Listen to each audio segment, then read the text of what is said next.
down. The next one, if I can hand you out the mat again, are for your legs. Okay? So the first one, you're already going to know. So I'm going to go through. Have you got this on the video, this stuff you're doing right now? Okay, so I can go do this. And it really helps. And I tell them, I'm going to stand behind you, facing towards the steps, towards the side or whatever. And as you're swimming there, I want you to get me really wet. That's why it really helps you to do it all the way back. To my teaching this summer, and I use poster signs. You can just get these in educational stores or 99 cents. I put underwater pictures next to the dolphin or the otter float. And the minute that first child came in, we go right over to a poster and look at them. These are laminated. I laminated a couple of times and they set them around the pool. We might keep over to the whale, have my whale puppets there, my whale toys, have the dolphin puppets. And I've done just the visualization that's using something that they will look at. It really broke that first time child coming in. And we have whales, dolphins, we have geese, we have bears, we have little boys underneath the water, like 3 bears, all of the kids opening their eyes, showing well, just coming with their eyes in the water. And I found that was really fun. Where'd you get those? Where'd you get those posters? Where'd you get those posters? The educational school. In 99 cents, they have a marine world, or something, more, but they're around. Oh, okay. And they have all other different animals, but I just really picked them. I'll pass this with us. That's a great idea. Yeah, they just focus right in it. My story gets under the water. Oh, yeah, sure. I'll pass it with us. Okay. Hi, my name is Nancy, and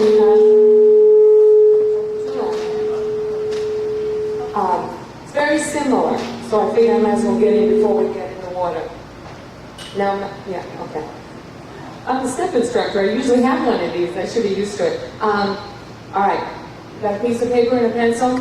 Write down this telephone number for this catalog. It has been the best investment I ever made. If for any reason you don't have a pencil paper, grab me sometime. I'll be around the next 2 days and I'll give it to you. U.S. Toy Catalog. I'll give you a second. If you're on a tight budget like I am, I tell you this is a great catalog. 1-800-255 6124. 1-800-255-6124. U.S. Toy Catalog. The catalog is free. It is stocked with 144 items for $3. You know, this type of thing. What I get from them is called the Duck Pond Economy Floaters. And what they are little ducks. Use them a lot in carnival games, the weighted ones. Don't get the regular ones. Get the economy floaters. They're plastic, not hard plastic, soft plastic. So the kids start throwing them and nobody can get hurt. I get 72, and they cost me $5.75 for 72 ducks. I load up this huge tub that I have. And especially in the first day, the timid kids, and they all don't want to go in the water, you hide them in the corner, you fill the pool with these ducks, and we go in and get them. I tell you, I can get any kid in the water to get these ducks. The girls, they stick them in the bathing suit, and they make little piles around the pool. If you have hula hoops, you give each kid their own hula hoop, and they put it somewhere on the pool, and they get as many ducks as they can, and they put it in the hula hoops, and then they count, and they see who wins, and all that kind of stuff. How big's the duck? They're the size of a rubber ducky, you know, maybe this big, size of my fist. They're good size. And then every once in a while you get one that has a little hole in them, and so then they start squirting them at each other, and we do games with squirting. I've had them for 3 years now, and I haven't had any problem. They don't die. You can't kill them. They're wonderful, wonderful. We use birthday parties. I'll split into 2 groups. We'll have relay races, and whatever team gets the most ducks wins. Yes?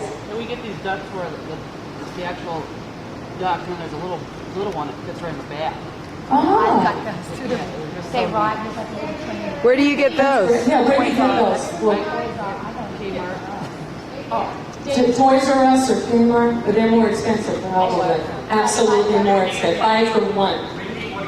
Okay, he's got a duck that has a little duck that rides on the back. So a little baby duck on the back. Maybe Toys R Us, Kmart, but Walmart. All right, Walmart. But if you need something that's just a lot and cheap and you can talk the boss in, or if you're the boss, it's not going to kill you. Yes? $5.75 for 72. Now,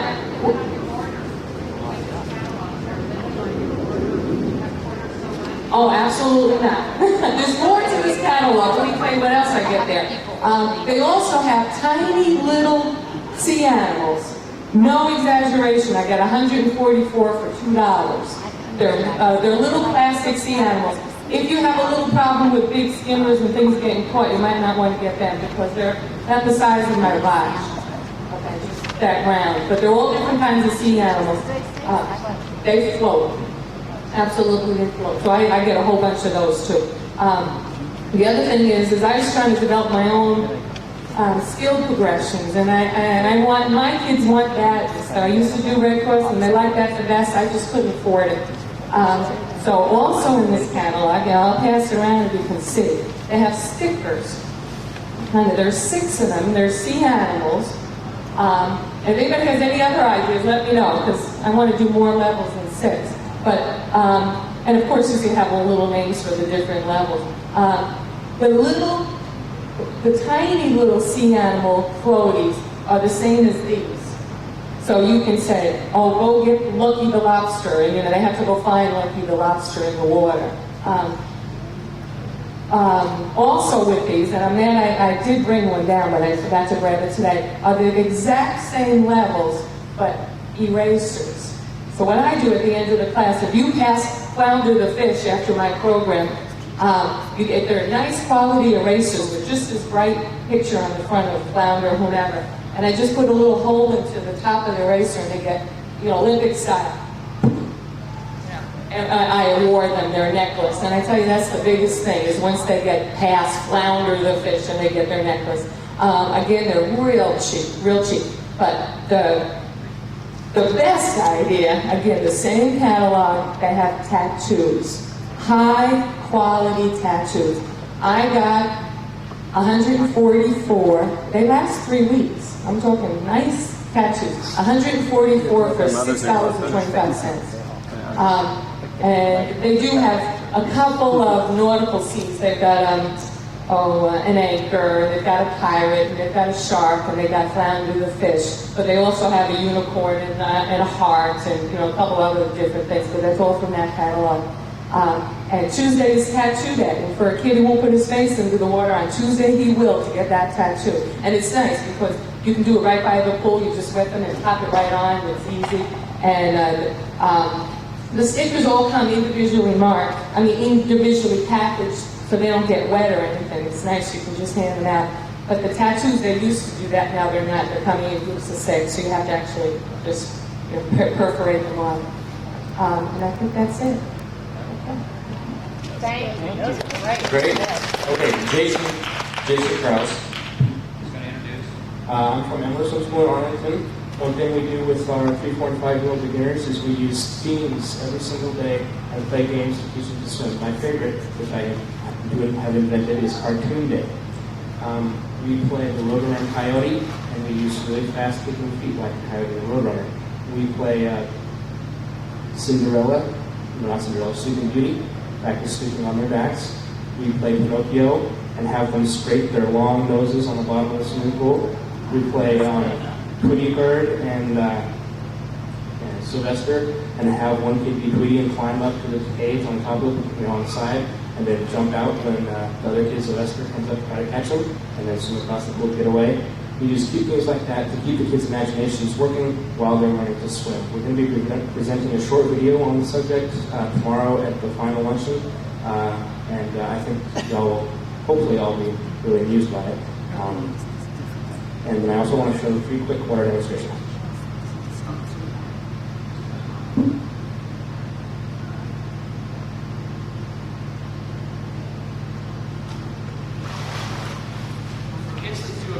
Bicycle kick.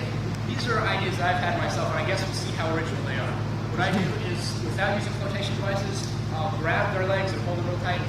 just swim your arms, I'll hold your legs.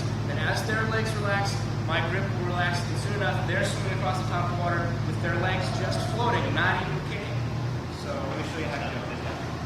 Swim your arms and I'll grab your legs. Just swim your arms. Okay, I hold the legs right here like this. Okay, now get a breath. Get a breath. Okay, front breath, front breath, front breath. Now he has to use his hands to keep his head up. He can't do it for very long because I'm holding his legs, so he has to put his head back down. His head back down as you go. And then soon enough, the legs are relaxed. Okay. Also, for kids they're a little bit younger, a little bit smaller, on their sit-down dives is a way to keep their heads down. You have to be acrobatic to do this. If I can, a sit-down dive. This helps to keep the kids' heads down. Go ahead and stop it here. Go this way so they can see.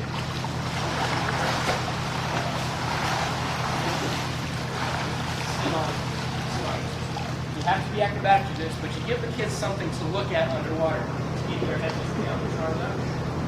Okay, squeeze the head in the pipe. Just fall right in.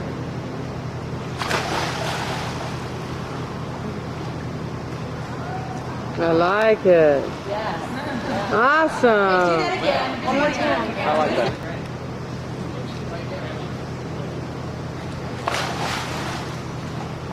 Oh, I really like that. And just from that, you can add right into that streamline. Right. Because he's got you come in right in here, right? And then Breathe small kids to John. It's really thin arms. Fall in dive, and they end up diving in like this.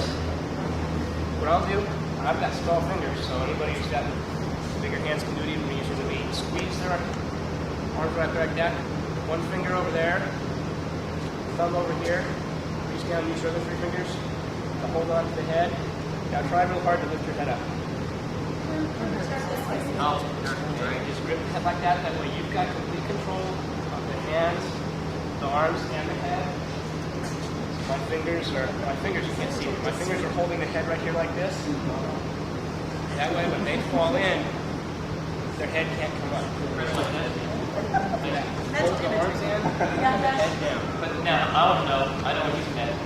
How do you get them from here into the water while you're doing it? Right? Okay. I wish we had a little kid. I'll be a little kid. Okay, this guy.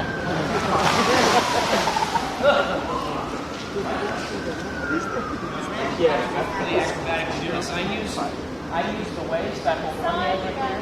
Yeah, no. We'll go this side. No, we're going the opposite. I'll go that way. It's fine. 4.5 feet. Yeah, but then we'll go this way. Oh.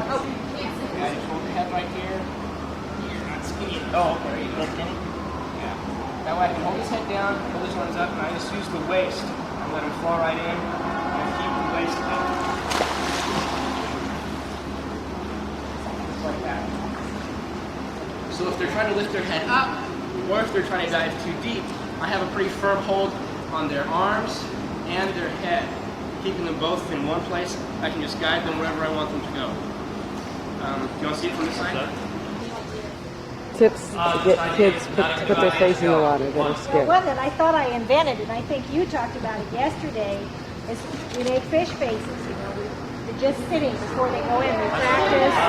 There you go. Go stand up over there. Oh, down on the bottom. Work to get frightened children to go underwater. I thought I invented this, but I heard you talk about it yesterday.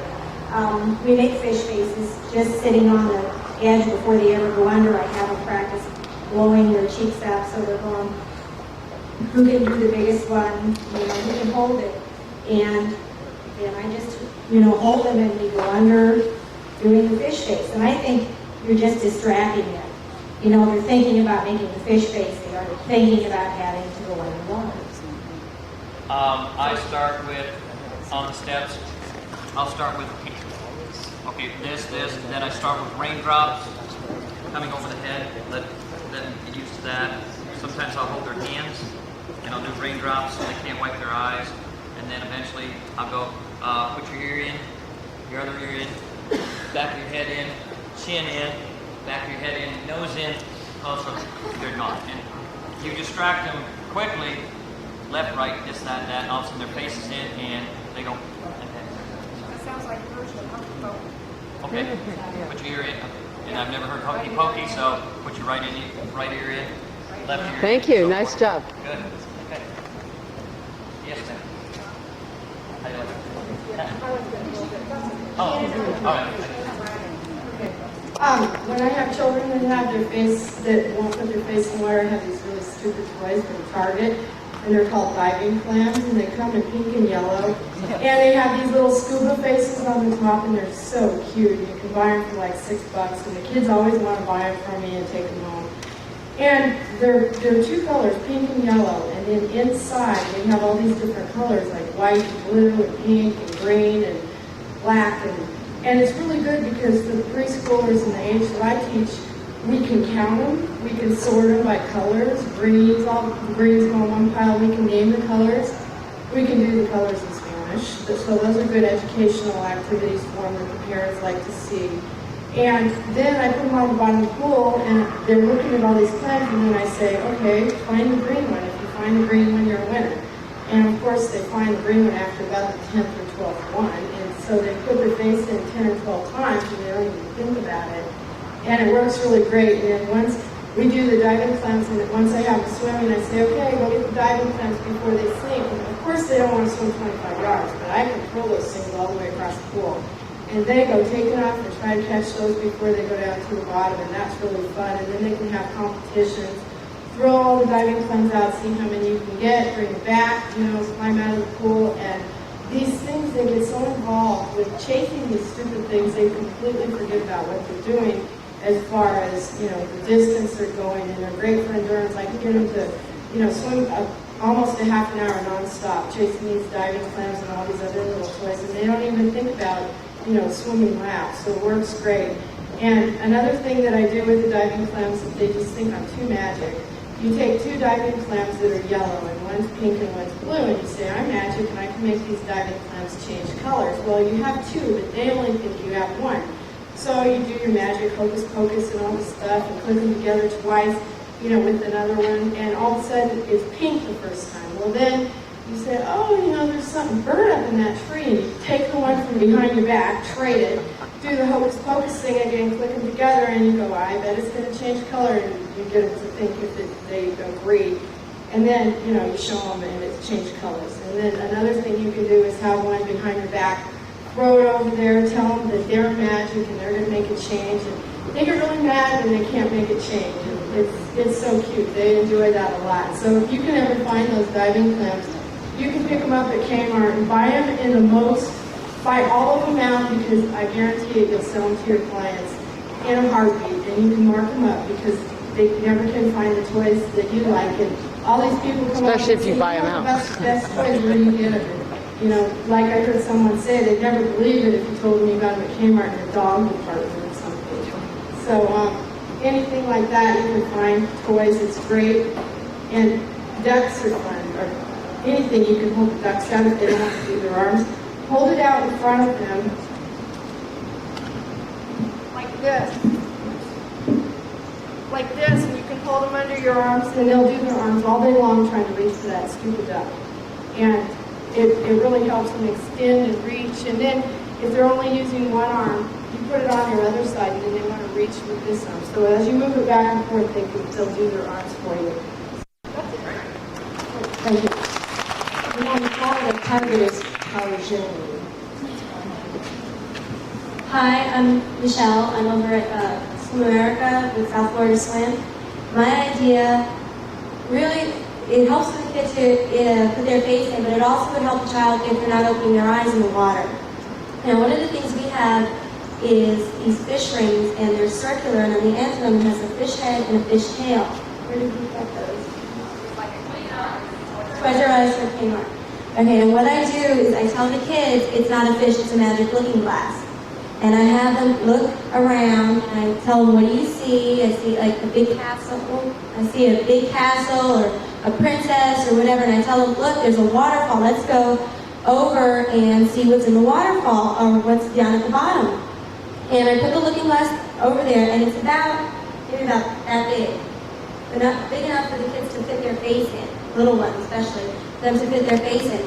And I say to them, I said, look, there's all these dolphins. He said, where? And you tell them to look under, and they have to count. And this works as far as getting their eyes open.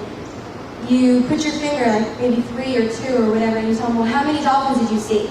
And you show them a number. That's how many dolphins are swimming around.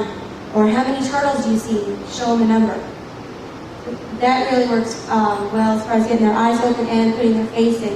They just want to look through that magic looking glass. Wait, one more thing with the fish, those same exact fish things that I know probably quite a few people have them. When you're teaching high straight arms, the out of the water recovery, at Jan Thomas's swim school, one of our philosophies is that we really don't like to have the kids swim away from us, especially at the younger age. So that, they're always watching our expression. They always have someone guiding them, and we're always with them every step of the way, so that every single thing we do in the water is productive. But one of the things with the flying fish to teach high straight arms is you tell them that your great aunt sent you these fish in a box from Hawaii. But the unusual thing about these fish is they don't like to swim. They're the only fish in the world that you found that doesn't like to swim. And if you drag them in the water, they'll bite you. So you have the kid grab onto the fish tail on one end, and you're in front of them, and you grab onto the fish head, and you go ahead and you rotate the arms back towards the legs, and you have to make the fish fly way up in the air. And if they do bent chicken sloppy arms, then you have one end of the fish and you bite them with the fish. And so that's one good way with that same toy to do the high straight arms. Those the color tropical ones. We just have them in the basket. We don't have them in the front. They're rings. They're the little white. Okay, run back to Kmart, pick up a package of plastic cups for $2, the 8 cups that the little toddlers use. I find that children who are fearful need a lot of control over that environment. So I have the 4 children sitting on the steps, and I present these 4 cups. They each choose a color, and they place water in the cup, and I demonstrate, and we have a little waterfall. I do a raindrop of it. It's very similar here. But allow the child as much control over how much water goes in the cup and where it goes with their bathing caps wearing. A big believer in bathing caps. But they fill up the cup, they pour it over their heads. I take turns too, doing it to them, so they get a little bit of water. Right there you're developing your breath control, because it cuts it off. It's very short, the face is in front of you, as you can be very positive. But what you'll see is, the more confident that fearful child becomes, the more water goes into the cup, and that's your cue for submersion. Very controllable by the child. Thank you. Who else? I feel like Oprah. Sally Jesse. Hi, my name is Michelle, and I'm from Quality Swimming, where we run the platforms in. One of the things that I do with the platforms, and I do this especially, we do swimming for a camp in the summertime, and just when I have a big group of beginners, either we sit them on the steps or we stand them up on the platform, and I tell them we're going to take a trip. And the only way we can get there is by swimming, and then we say, okay, now we're going to go to Disney World, and we swim and get to Disney World, hey, Mickey Mouse, and they make up some pretty funny things too, You ask them, okay, now where are we going to go? Say we're going to go to California or something. Like if we go to Hawaii, we say aloha and stuff like that. You just tell them different cues for each country or whatever. Another thing that we use for putting face in the water, and we try to get our kids to always wear goggles. Most of our kids to wear goggles. I like using them. And a lot of times if you say, well, if you put on these magic goggles or these magic glasses, you can look underwater because there's fish under there. Or I always have on an ankle bracelet, and I tell them, can you see my ankle bracelet in the water? Different things like that. One of the things, where did we go? About the diving. I just want to demonstrate how I show diving, because you know how you put them up on the side, you say, okay, dive in, and they just jump, but their hands are up here? I just want to demonstrate how I do that. I don't know you're too big. I can just show it. I just sit on the side like this, and I put one knee up, and when usually your knee bent like this is even with their knees standing up. And then you hold them like this, and if their legs are here, their legs have to be last to go in the water because your leg is in the way. So use the wobble. Yeah. I hold it in front of them so they have to dive. Right. I mean, just my leg being, because I'm a strong believer in as much contact as possible. I want to be there so they can feel me. So, I tell them, you put your toes over the edge. And a lot of times they don't like that my leg's there, but they get used to it. You just hold them and then push them over, and their legs are the last thing to go in because they have to go over your leg. That's On that. And the other suggestion was to use the wobble as an alternative. Or a towel. Or a towel.